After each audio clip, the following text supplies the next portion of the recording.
आवाहनाध्यक्षतां समर्पयामि आसनार्थे यक्षतां समर्पयामि पाद्योपाद्यं स्नानं समर्पयामि गंगा सरस्वती रेवापयो श्रीनर्मदाजले स्नापितुषि मया निवृता शान्ति पुरुषो मे शुद्धोदक स्नानं समर्पयामि।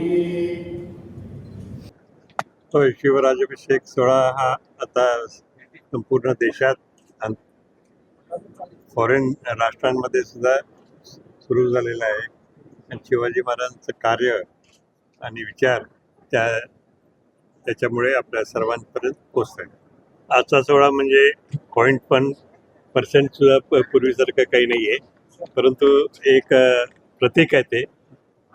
पूर्वी जो शिवाजी महाराज सोहळा रायगडला झाला होता त्याचा, आणि त्यातून आपल्या सर्वांना एक स्फूर्ती मिळते, दिशा मिळते आणि त्या दिशेने आपण योग्य दिशेने जायचं आहे.